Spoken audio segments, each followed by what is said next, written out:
네, 다윈주의의 보편화 현상. 네, 두 번째 동영상입니다. 401쪽입니다. 피터 싱어의 파격적인 주장. 이 파격적인 주장의 내용은 동물과의 성행위가 인간에게 있어서 죄책감을 불러일으켜서는 안 된다. 뭐 그런 내용입니다. 이 파격적인 주장이. 충격적이지만 진화론에서는 이게 어떤 면에서는 이제 논리적인 부분이기도 합니다. 어차피 동물이고 동물하고 사람하고 다른 점이 없고 진화의 한 과정에 다 물려 있으니까 동물이나 사람이랑 무슨 격차가 있을 수 있겠느냐 뭐 그런 얘기를 하죠. 과거에는 진화론도 인간이 동물이기는 하고 그리고 진화론의 그 출발부터 동물로 진화한 것까지는 맞는데 인간은 좀 더 다른 동물과는 특별하기 때문에 도덕성, 윤리성 그리고 인간이 지켜야 될 어떤 그 윤리적 선 이런 것들은 따로 존재한다. 뭐 이런 이층적 구조로 되어 있었다고 우리 앞에서 살펴보고 넘어왔는데 좀 더 진화론에 충실하게 되면 그런 이층적 구조를 만들 수가 없죠. 어떤 면에서는 이게 더 논리적으로 처음부터 끝까지 일관된 주장을 하는 거라고도 볼 수 있습니다. 읽어보겠습니다. 과거에는 그리스도인들이 다윈의 진화가 도덕을 단지 생존에 필요한 행위 패턴으로 환원시킴으로써 마침내 도덕을 파괴할 것이라고 경고했었다. 당시만 해도 진화론자들은 하나님을 없앤다고 도덕이 위태롭게 되지는 않을 것이라고 달래듯 안심시키곤 했었다. 하나님 없이도 우리는 선할 수 있다고 하면서 그런데 최근에 와서 진화론자들이 나서서 진화론이 도덕의 기초를 무너뜨린다고 선언하기 시작했다. 예를 들어 코넬 대학교의 생물학자 윌리엄 프로빈은 순회 강연을 다니면서 대학생들에게 말하기를 다윈의 혁명이 아직 완성되지 않았는데 그것은 우리가 아직 그 도덕적 종교적 함의를 모두 포용하지 못했기 때문이라고 했다. 그 함의라는 것은 무엇일까? 프로빈은 이렇게 말한다. 윤리의 궁극적 기초도 삶의 궁극적인 의미도 없고 자유의지도 존재하지 않는다. 그러므로 진화 심리학자들은 다윈의 혁명에 담긴 완전한 함의를 끌어냄으로써 그 혁명을 완성하고 있는 것이다. 그들은 일관된 다윈주의가 도덕과 관련하여 무엇을 의미하는지 보여줌으로써 서로 떨어져 있는 점을 연결시키고 있는 셈이다. 뭐 결국 인간의 윤리라는 것도 생존을 위해서 필요한 거 아니겠는가. 뭐 앞에서 우리가 진화론자들의 그런 주장을 조금 보고 넘어왔습니다. 그리고 이 윤리가 결국 그 진화론의 한 부분이기도 하고 동시에 다윈의 혁명을 이제 다 완성시키고 나면 윤리나 종교까지도 그 이유를 설명할 수 있다. 뭐 우리 기독교인이 수용할 수 없는 설명이겠지만 그런 것들을 다 설명할 수 있다. 그런 주장을 하고 다니는 것 같습니다. 그 결과는 아주 혐오스러운 것일 수 있다. 몇 년 전 전국의 보수 평론가들이 다 같이 그 기가 막힌 반응을 보인 적이 있는데 그 계기는 프린스턴 대학의 한 교수가 인간과 동물의 성관계를 지지하는 글을 기고한 사건이었다. 그 교수는 피터 싱어였다. 그는 이미 동물의 권리를 지지하는 인물로 악명이 높았다. 확실히 우리는 그가 어떤 종류의 권리를 가리키는지 몰랐던 것이다. 그 글의 제목은 진한 애무였는데 싱어의 그 글에서 자신의 진짜 공격 대상은 성경의 도덕이라고 분명히 밝혔다. 우리 서구에는 유대 기독교 전통이 있는데 그것은 인간만이 하나님의 형상으로 만들어졌다고 가르친다고 그는 쓰고 있다. 창세기에서 하나님은 인간에게 동물 위에 군림할 권리를 주신다. 군림이라는 말을 부정적으로 쓰고 있죠. 인간 세계에 있는 그 폭력적 어떤 권위 체계라고 할까? 그래서 그 아래에 있는 것들을 짓밟기를 즐겨하는 존재. 인간은 그런 존재로 이제 보는 거죠. 그리고 기독교가 그것을 주장한다. 그리고 그 행동에 뒷받침을 하고 있다. 뭐 그런 말을 하고 싶은 것 같습니다. 그러나 진화가 성경 이야기를 철저하게 반박했다고 싱어는 주장한다. 진화는 우리는 동물이라고 가르치고 있으며 따라서 종의 장벽을 넘어 섹스를 하는 것은 인간으로서 지위와 존엄성을 침해하는 행위가 아니다. 뭐 인간도 동물이고 동물도 동물이니까 별 문제 아니라는 얘기죠. 이런 정서는 상아탑 안에 조심스럽게 갇혀 있지 않고 대중문화로 조금씩 흘러내려온다. 그래서 일반 대중에게 큰 영향을 미치게 되는 것이다. 2002년에 브로드웨이에서 염소 또는 누가 실비아인가 라는 연극이 공연되어 굉장한 반응을 일으켰는데 성공한 건축가인 주인공은 아내에게 자신이 다른 누군가와의 사랑에 빠졌다고 고백한다. 그 애정의 대상은 실비아라는 이름의 염소인 것으로 드러난다. 극작가들이 더 이상 일상적인 사건에서 극적인 긴장을 끌어낼 수 없다고 느끼는 것이 분명하다. 그야말로 드라마를 만들려면 수간이라는 주제를 탐구해야 한다고 생각한 것이다. 하도 이게 자극적인 것 그리고 뭐 파격이라는 이름으로 많은 이렇게 작품들을 만들다 보니까 웬만한 범죄 그리고 웬만한 더러운 것 이런 거 가지고는 사람의 관심을 이렇게 집중하지도 못하는 거죠. 그래서 이제 수간까지 성경에 의하면 반드시 죽여야 되는 그런 죄이기도 한데 가나안에 있는 민족들이 이 수간을 통해서 죄를 이렇게 쌓은 그래서 레위기 안에 있는 그 하나님의 그 규정들을 보면 여러 가지 그 우리가 상상하기 어려운 성적인 행위에 대해서 금하고 있는 그런 이 부분들이 있는데 결국 그것이 이스라엘 백성 안에 있었다 이렇게 보기는 좀 어렵고요. 가나안 땅 안에 심판받았던 그 백성들이 일상적으로 행했던 그런 부분들을 이렇게 나열하고 있다 이렇게 볼 수 있거든요. 그래서 한 사회가 극한에까지 하나님을 버리면 뭐 여기까지 이 지점까지 갈 수밖에 없는 어떤 노선인 것 같습니다. 그리고 이게 가치관이라는 것이 철학자들에 의해서 이게 만들어지고 나면 고급 교육자들, 대학 교수들, 그 대학에서 이러한 것들이 수용이 되고 이 대학에서 수용이 되고 나면 그 다음에는 예술가들이 그런 것들을 흡수해서 뭐 새로운 주제를 찾는 것이 그들에게 이득이 되기 때문에 그렇죠. 그래서 이런 부분들이 대학에서 이런 것이 발생하고 나면 그 다음 단계는 예술가에서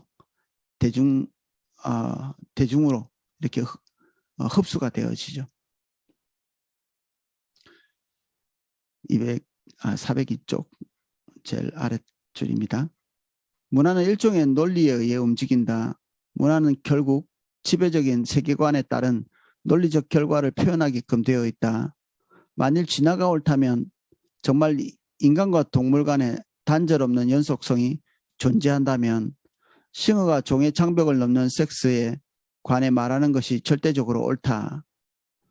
다시 한번 모든 점들이 기원에 관한 당신의 견해로 연결되는 것이다. 결국 세계관이죠.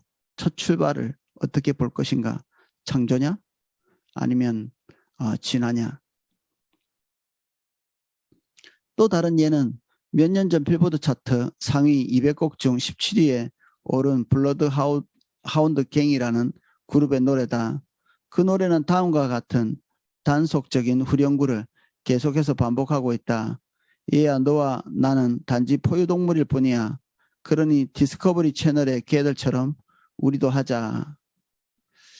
그 비디오는 밴드 멤버들이 원숭이처럼 옷을 입고 괴상한 섹스의 자세를 취하는 모습을 보여주었다.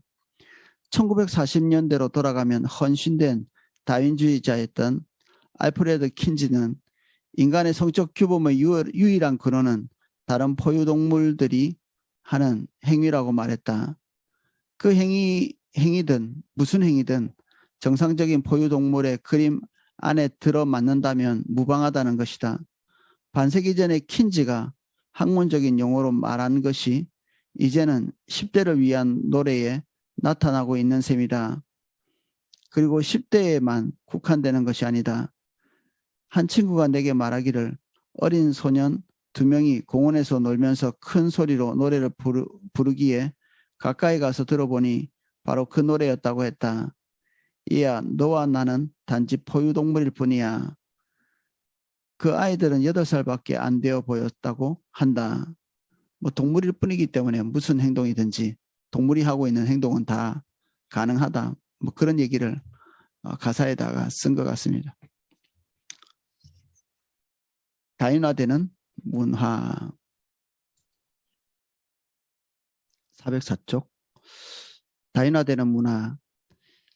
이 인간의 모든 영역을 진화론의 관점에서 설명하는 그런 내용입니다. 그렇게 되어가고 있습니다. 과거에는 대부분의 사회학자들이 진화의 함의를 제안하고자 생물학과 문화 사이에 담을 쌓아 올렸다. 그래서 이충족 구조가 나타났죠. 우리가 앞에서 살펴본 대로.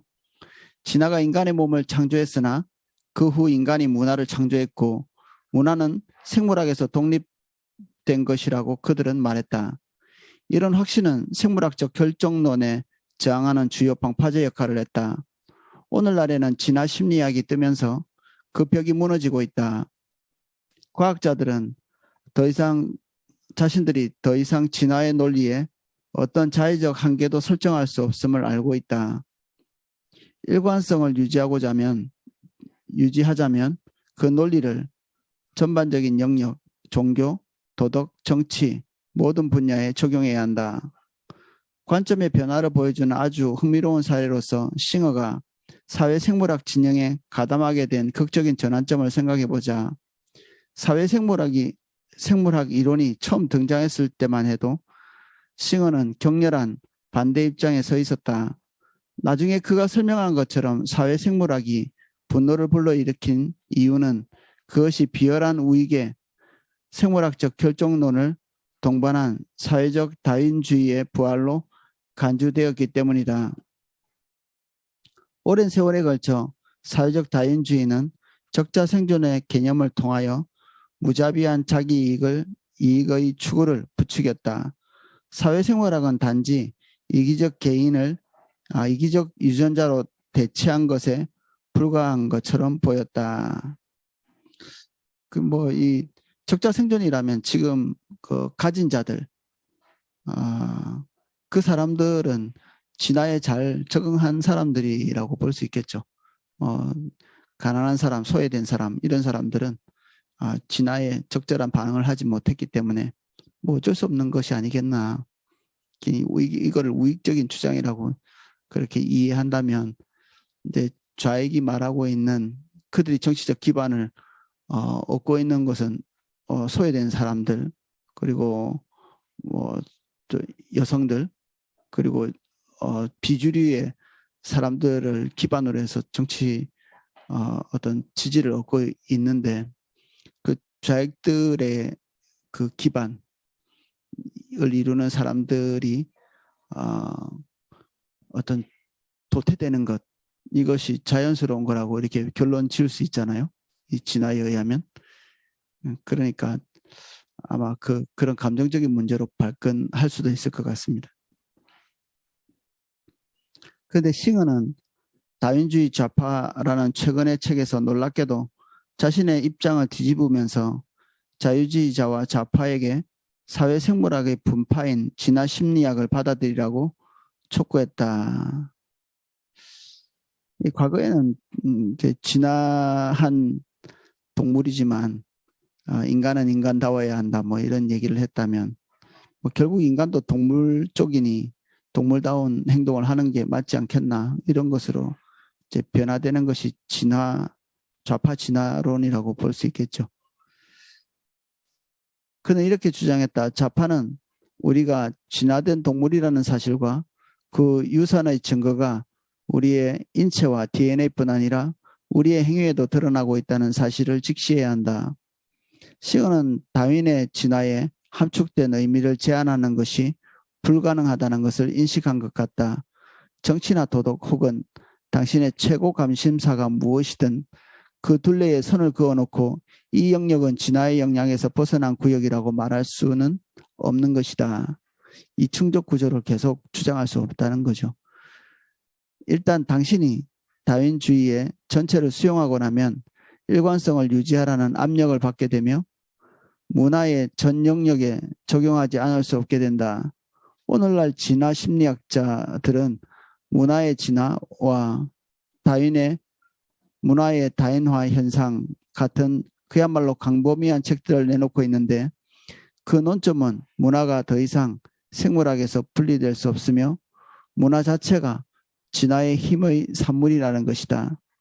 달리 말하면 다윈주의자들도 모든 점을 서로 연결시켜 모든 것의 기원의 문제로 모든 것을 기원의 문제로 거슬러 올라가고 있다. 따라서 우리 그리스도인들도 그 점들을 연결하는 작업을 해야 한다. 그들이 보편적 다윈주의를 내놓으면 우리는 보편적 설계를 내놓아야 하고 설계론이 포괄적인 기독교 세계관을 과학적으로 뒷받침한다는 것을 보여주어야 한다. 결국 이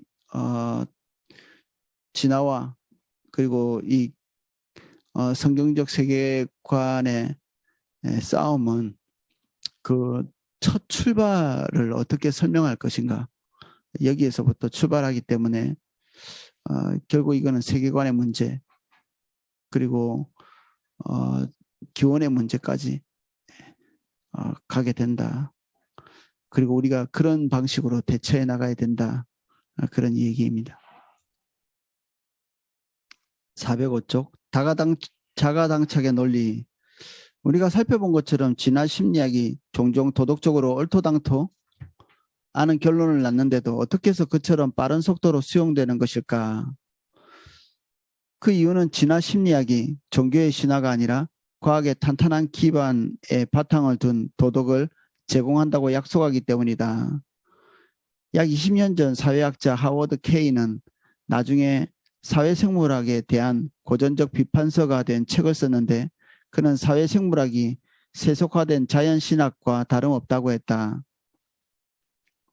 자연을 이용하여 세속적 세계관을 정당화하려는 시도라는 것이다. 진화 심리학은 두 가지 과정을 거친다. 먼저 전통적 도덕을 유전자의 자기 이익으로 환원시켜 그 오류를 입증하고 이어서 과학의 권위에 힘입어 새로운 도덕을 정립하고자 한다. 또한 다윈주의의 원리를 몸에서 행위로 연장시켜 적응을 잘하는 행위는 살아남고 못하는 행위는 자연 선택에 의해 제거된다고 주장한다. 그러나 우리가 살펴본 사례들이 분명히 보여주듯이 오늘날 관행적으로 실천되는 어떤 행위라도 생존의 가치를 지니고 있다는 식으로 말하는 것이 가능하다. 어쨌든 그 행위가 우리 시대에까지 살아남았으니 말이다. 따라서 진화는 도덕적 안내자의 역할을 할 수 없는데 현존하는 관행을 판단할 수 있는 표준을 제공하지 못하기 때문이다. 진화는 계속 변화되기 때문에 지금 우리가 가지고 있는 도덕적인 기준들이 언젠가는 상황에 따라서 또 달라질 수 있기 때문에 뭐 어떤 특정하게 고정되어 있는 윤리라는 것이 존재할 수가 없는 것이죠. 진화론에 의하면 그렇습니다. 더구나 그 이론 자체가 갖고 있는 논리적 결함이 스스로를 무너뜨린다. 만일 우리의 생각이 모두 진화의 산물이라면 진화 심리학이라는 생각 자체도 진화의 산물이다. 인간의 정신이 만든 다른 모든 것과 마찬가지로 그것도 진리가 아니라는 생존하는 데 유용할 따름이다. 다니엘 데넷은 다윈주의를 전통적 종교와 윤리를 용해시키는 보편적인 산, 염산이 철을 녹이듯이 이런 보편적인 산의 역할을 하는 것처럼 기존에 있는 종교 윤리들을 녹여낸다. 그 정도로 강력한 파워를 가지고 있다. 이런 입장에서 보편적 산이라는 용어를 쓰고 있습니다. 그런데 그의 생각이 희망적인 사고로 가득 차 있음을 볼 수 있는데 그 산이 다른 사람들의 견해만 용해시키고 자신의 견해는 고스란히 남을 것이라고 추정하고 있기 때문이다. 이게 이제 자가당착이라고 말하는 것이죠. 모든 생각이 다 진화의 산물이면 언젠가는 변화되는 것인데 그들이 가지고 있는 생각은 마치 진리인 것처럼 얘기하거든요. 언젠가는 변화될 그렇게 고착화돼서 생각할 수 없는 그런 이론, 모든 것이 다 그런 이론이라면 본인들이 말하고 있는 이 진화론에 기반한 이런 가치들도 뭐 결국 이제 언젠가 변화될 중요도가 없는 그런 건데 뭐 자신들이 결론 내린 것들은 대단히 진리인 양 이렇게 얘기하는 거죠. 언젠가 내가 기독교 대학에서 이런 내용으로 강의를 한 적이 있는데 한 남자가 손을 들더니 다음과 같이 물었다. 질문이 하나 있는데 그 자들이 우리의 생각과 신념이 모두 진화되었다고 생각한다면 그들 자신의 생각도 진화되었다고 생각하나요? 청중들은 모두 폭소를 터뜨렸는데 그 사람이 한마디 강력한 질문으로 문제의 핵심을 찔렀기 때문이었다. 만일 모든 생각이 진화의 산물이며 진리가 아니라 유용성만 있을 뿐이라면 뭐 생존에 필요한 것이기 때문에 생겨난 것이다. 이게 유용성만 있는 것이죠. 진화 자체도 진리가 아닌 셈이다. 그렇다면 우리가 거기에 신경 쓸 필요가 있겠는가?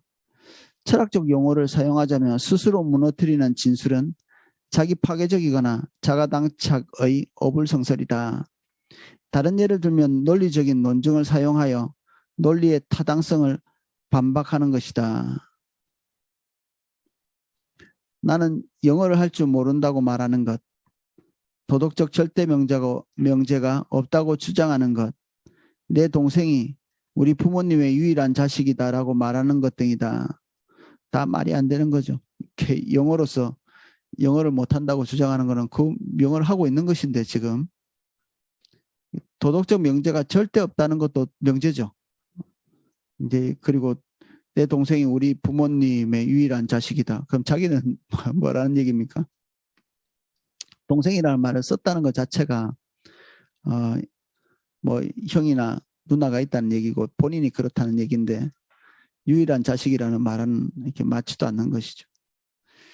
어떤 철학이 자가당착의 어불성설임을 발견한다는 것은 그 철학이 치명적인 결함을 갖고 있다는 확실한 표지다. 논리적으로 맞지 않는 얘기를 하고 있기 때문에 뭐 거론할 가치도 없다. 뭐 그런 얘기입니다. 네, 408쪽. 유전자에게 호수에 뛰어들라고 말하다. 이 장에서 그 진화론자들이 자신이 말하는 것이 삶의 전체적인 모든 질문에 대해서 대답을 할 수 없는 부분, 그리고 본인도 진화론적인 관점에서 도출되는 그런 결론대로, 그러니까 유전자에 기록되어 있는 대로 행동하고 생활하지 못한다. 그가 결정을 내릴 때 진화론적인 결론이 나는 것이 아니라 진화론적인 결론과 반대되는 결정도 항상 하는 것. 그래서 그 진화론이 말하고 있는 것의 모순에 대해서 앞서서 진화론을 주장하고 있는 사람들, 그러한 사람들조차도 그 진화론대로 살아가지 못하는 그런 맹점들을 좀 지적하고 있습니다. 어떤 이론을 평가하는 또 다른 방법은 실제적인 시험을 해보는 것이다. 우리가 그 이론에 기대어 살 수 있는지, 그것은 우리가 경험하는 인간 본성에 걸맞는지 확인해 보는 것이다. 진화 심리학의 옹호 가운데 그 이론이 혐오스러운 함의를 지닌 어두운 학설임을 시인하는 이들이 많다. 만일 인간이 유전자 기계나 로봇에 불과해서 자연 선택에 의해 일방적인 일정한 방식으로 행동하도록 장치되어 있다면 도덕적 자유와 인간의 존엄성은 어떻게 되는가? 당연히 자유가 없죠. 시스템대로 움직이기 때문에.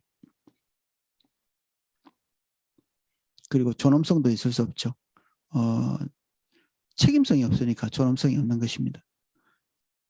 그 내적으로 프로그램 돼 있는 대로 움직일 뿐이니까요.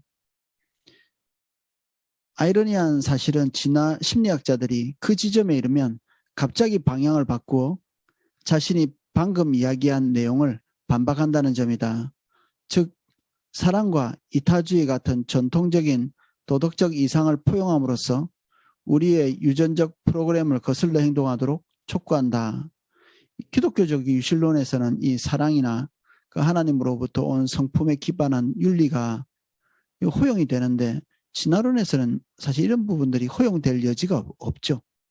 그런데 우리 앞에서 보고 넘어온 것처럼 어느 시점 되면 이 논리의 비약, 껑충 뛰어넘는 이 논리적인 체계 없이 빈 공간을 그대로 남겨둔 채 그냥 여기서는 이 말을 하고 저기서는 저 말을 하는, 당연히 행동도 그렇겠죠. 말한 대로 도대체 행동할 수도 판단할 수도 없는. 그래서 진화론은 신뢰를 주기가 어려운 이론입니다.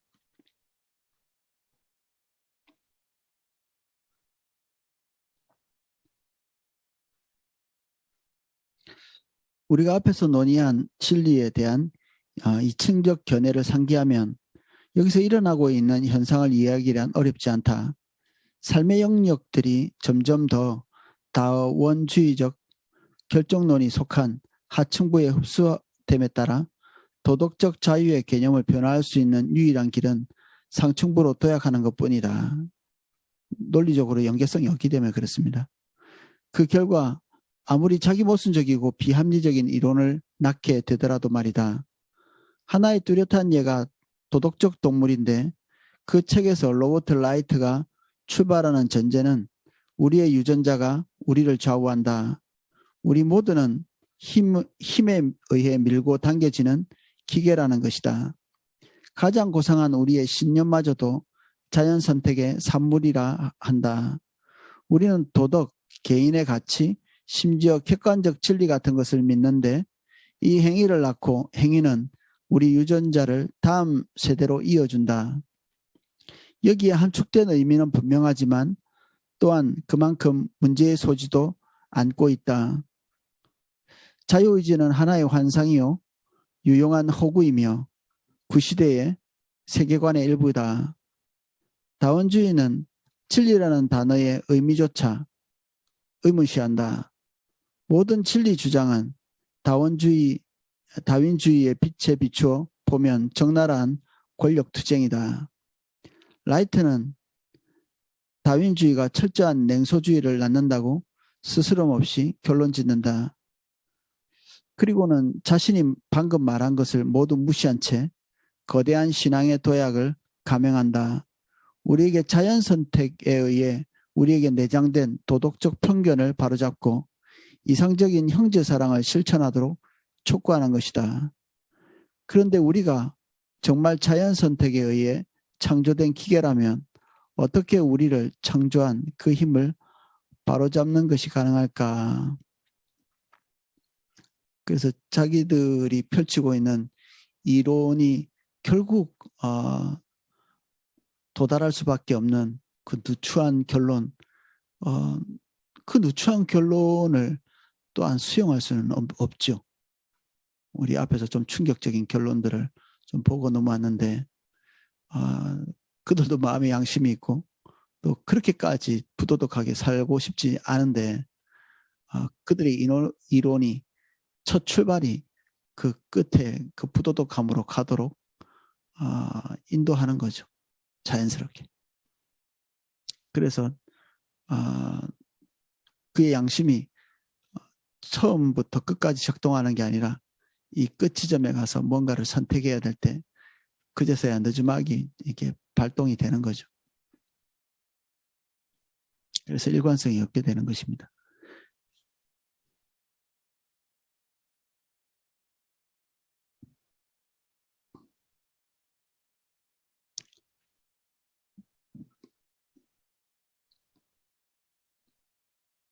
도킨스도 이기적 유전자에서 이와 비슷한 모순을 노출하고 있다. 그는 반복해서 주장하기를 유전자들이 우리의 몸과 정신을 창조했고 우리는 그들의 생존 기계로서 유전자들이 스스로를 영속시키기 위해 만든 복잡한 로봇에 불과하다고 한다. 그리고는 놀랍게도 방향을 바꿔 우리의 유전적 주인들로부터 독립을 선언한다. 우리는 출생 시 받은 이기적 유전자들에 반항할 힘을 갖고 있다고 수사적 냄새를 풍기며 말한다. 처음 이론과는 다르죠. 이런 게 있을 리가 없습니다. 유전자들이 시키는 대로 그 저장된 대로 할 수밖에 없는, 만약에 그렇게 저장된 대로 하지 않는다면 또 다른 의지력이 작동하고 있다는 얘기인데, 우연의 산물인 그 진화에 의한 기계에 불과한 이 인간에 대한 정의는 그런 게 불가능하죠. 비록 우리가 유전자 기계로 만들어졌으나 우리의 창조자들에게 등을 돌릴 힘을 갖고 있다. 지구에서 우리만이 이기적 복제자의 횡포에 반역할 수 있다. 왜 인간만 그럴까요? 하필이면. 그런데 이런 반역의 힘은 어디서 오는가? 유전자가 시키는 대로, 진화가 시키는 대로 하지 않고 그것을 거슬러서 행동하고 판단하고 결정할 수 있는 이 힘은 무엇일까? 어떻게 기계가 자신의 창조자를 대항해서 일어설 수 있는가? 우리가 모두처럼 도킨스도 실제 경험에서부터 우리가 참으로 선택을 내리는 존재임을 알고 있다. 그러나 진화 심리학에서는 이런 선택의 힘을 설명해 주는 것이 없다. 그래서 그는 신앙의 도약을 감행하여 자신의 철학이 전혀 옹호하지 않는 결론에 이르게 된다. 이런 사례들이 우리에게 보여주는 것은 진화 심리학이 실제적인 시험을 통과하지 못한다는 점이다. 일상으로 내려가지 못한다는 얘기죠. 책상 위에서 이론을 조금 펼 수 있을지 모르겠는데 일상에서는 전혀 적용할 수 없는 그런 이론이죠. 즉 아무도 그 이론에 기대어 살 수 없다는 말이다. 인류의 보편적인 경험이 도덕적 선택의 실제를 확증하고 있으므로 진화 심리학자들은 그들의 결정론적 이론에 기초해서 살아갈 수밖에 없는 것이다. 그들이 그렇게 살아보려고 시도할 수 있으나 이론과 삶의 사이에 모순이 너무 커지면 그들은 갑자기 그 이론을 버리고 유전자 세력으로부터 자율성을 선포한다.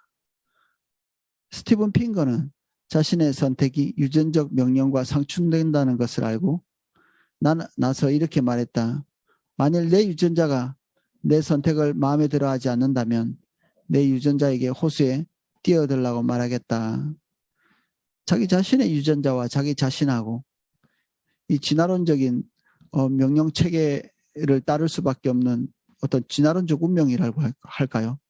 그 자기 자신은 그런 것을 받아들이고 수용하고 그 길로 갈 수밖에 없는데 웬일인지 인간의 의지는 그렇게 되지 않고 이 지금 주장하고 있는 이 사람도 그런 결정을 하고 싶어 하지 않는다. 그래서 지금 자기 자신과 자기 유전자와 이게 지금 싸우는 듯한 이런 말을 하는 거죠. 좀 우스운 예를 들자면 미국의 전 대통령 빌 클린턴이 여러 가지 일탈 행위로 공경에 처했을 때 그 행위를 우두머리 수컷이란 용어로 표현함으로써 진화론적 설명을 내놓는 것이 유행이 되었다. 도킨스도 그런 시류에 편승하여 우리의 진화의 조상은 일부일처제를 따른 것이 아니라 다혼제를 따랐는데 권력과 부를 독점한 수컷은 앙컷들도 독점하여 자기의 유전자의 생존을 확보했다고 설명한다.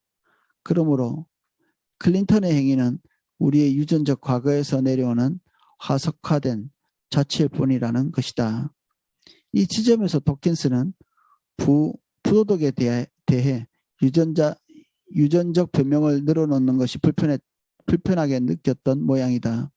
그래서 독자들에게 털어놓기를 자기는 다원주의적이지 않은 개인적인 결정을 내려 의도적으로 일부 일처제를 따르기로 했다고 털어놨다. 뭐 진화가 올바르다면, 그것이 생존에 더 유리하다면 모든 사람들이 바람도 피고 전 대통령처럼 그 비서하고 올바르지 않은 행동도 하고 뭐 그렇게 해야 될 것인데, 세상엔 그런 사람만 있는 것은 또 아니잖아요. 본인도 그러려고 하지 않고.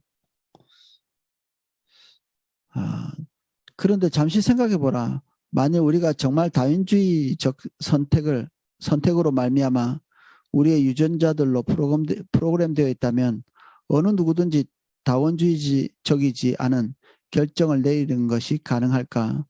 아니, 누구든지 자유로운 도덕적 결정을 내린다는 것 자체가 가능할까?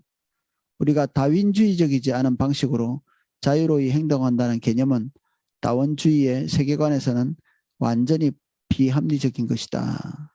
일관성이 없는 것이죠. 사람들이 비합리적 도약을 취하지 않으면 안 되는 이유, 그들이 무엇을 믿든지 간에 여전히 하나님의 형상으로 지음받은 존재이기 때문이다.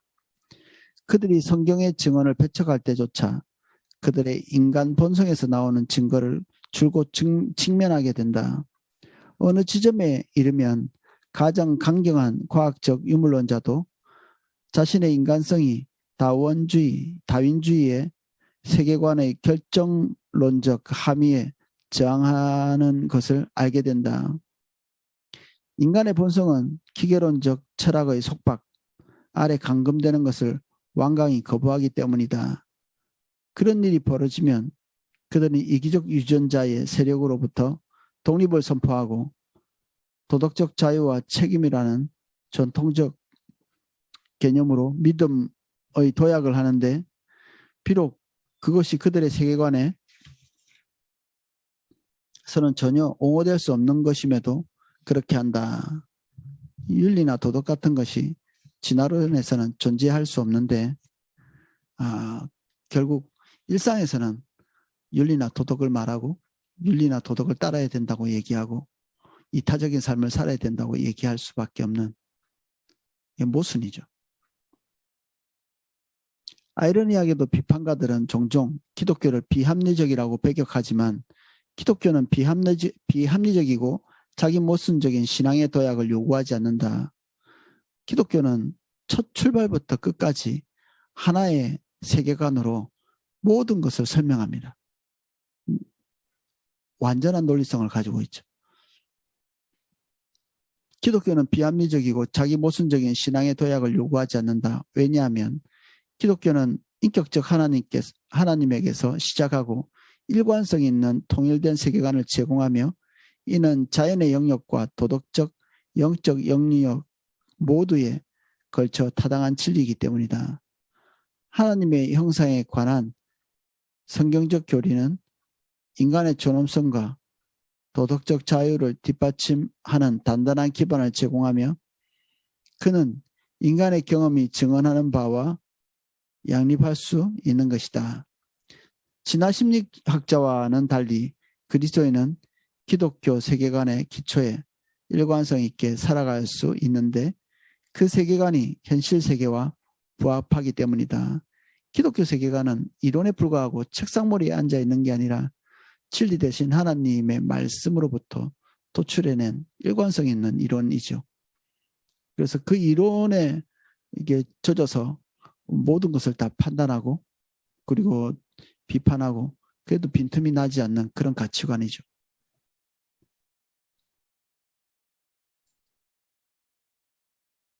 마음의 지도 412쪽입니다. 마음의 지도는 그 우리 마음이 이끄는 대로 그리고 우리의 본성이 이끄는 우리 본성 속에는 윤리나 도덕에 대해서 아름답게 비록 우리가 그렇게 살지 못한다 할지라도 그런 부분에 대해서 이것은 윤리적이야 이건 윤리적이지 않아 그리고 우리는 우리가 던지는 인생에 대한 본질적인 질문에 대해서 긍정하고 부정하고 하는 이런 대략적인 결론들 이런 결론을 우리가 내리게 되는데 그런 것이 진리와 굉장히 근사치에 가게 되죠. 자연스럽게 받아들여지는. 그래서 진화론이 말하고 있는 대로 인생의 결론이 설명되어지는 것에 우리가 납득을 더 할 수 있는 것이 아니라 우리가 말하는 이 진리, 그 기독교적인 세계관, 하나님은 살아계시고 그분이 세상을 창조하시고 그분이 인간과 관계를 맺고 이런 그 설명들이 사실 더 올바르고 납득이 되어지고 거기서부터 도출된 윤리가 수용할 만한 것으로 느껴지는 거죠. 굉장히 친숙한 것이 이런 윤리죠.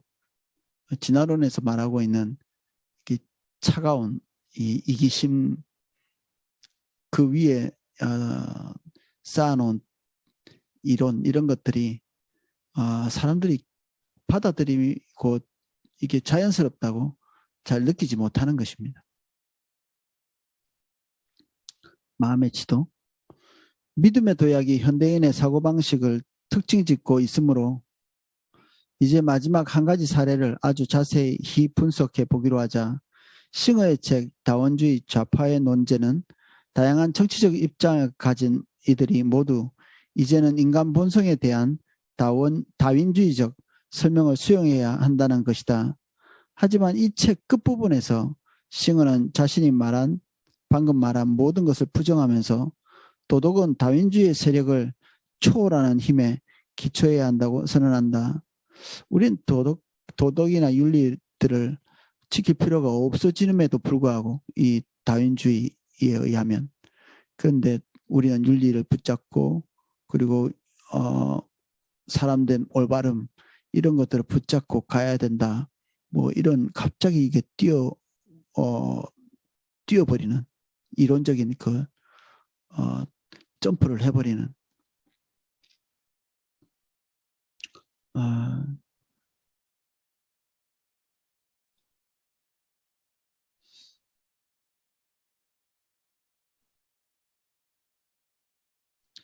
하지만 이 책의 끝부분에서 싱어는 자신이 방금 말한 모든 것을 부정하면서 도덕은 다윈주의의 세력을 초월하는 힘에 기초해야 한다고 선언한다.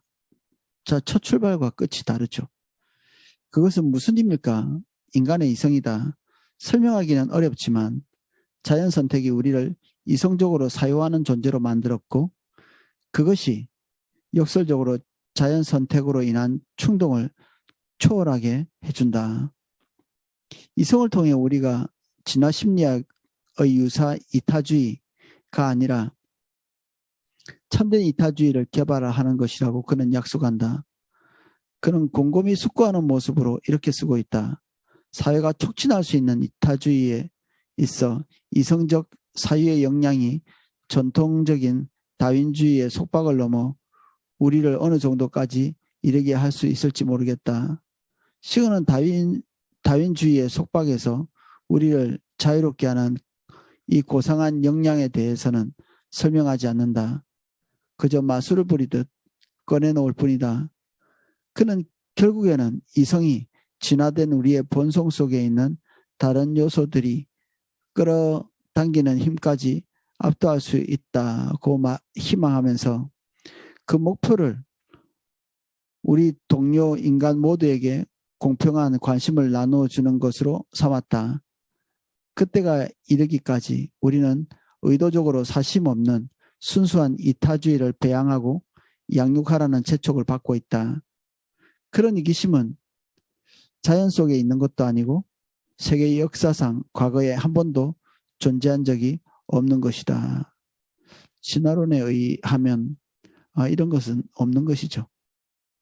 근데 결국 이것을 붙잡을 수밖에 없는 이 진화론자들의 고충입니다. 바로 이것이 신앙의 도약이 아니고 무엇란 말인가? 이성은 무엇인가 새로운 것, 과거에 한 번도 존재한 적이 없는 것을 창조하는 역량을 가진 신비한 능력으로 제시되고 있다. 어쩌면 무로부터라고 말할 수도 있을 것이다. 신과 같은 이 힘은 우리로 하여금 진화론적 기원을 초월하도록 만들어준다.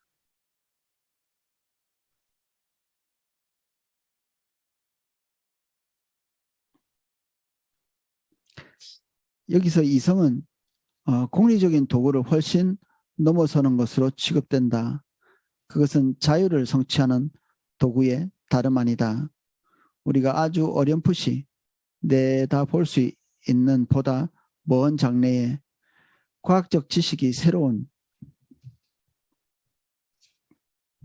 종류의 자유를 위한 선결 조건으로 파명될지도 모른다.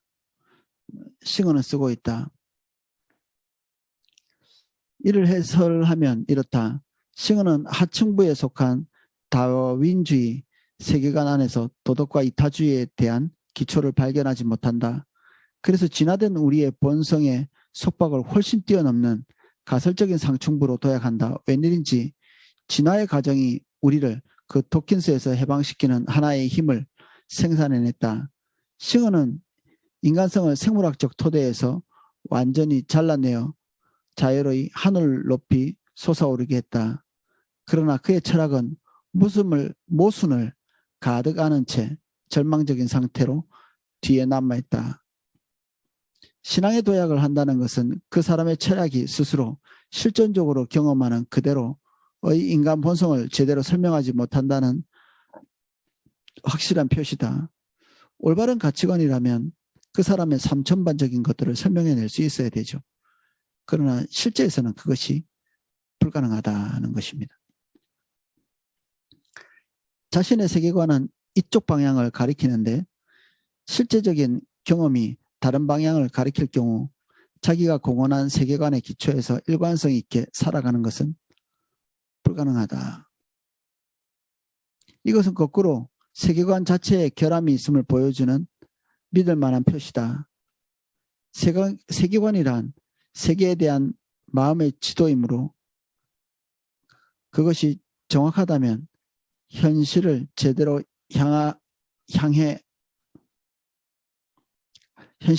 항해할 수 있도록 도와줄 것이다.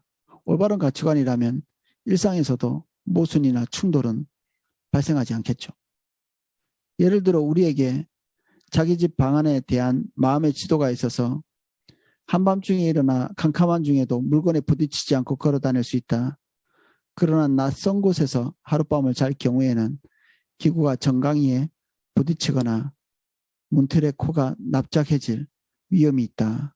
생소하기 때문에 그렇죠. 새로운 장소에 대한 마음의 지도가 아직 정확하지 않은 것이다. 현실에 맞지 않은 것이다. 그래서 우리는 고통스럽게도 현실에 자주 부딪히게 된다. 이와 같이 우리의 세계관이 우리가 설명하려는 것보다 큰 실제에 들어맞지 않을 경우 어느 지점에 이르면 더 이상 그것을 따를 수 없음을 알게 된다.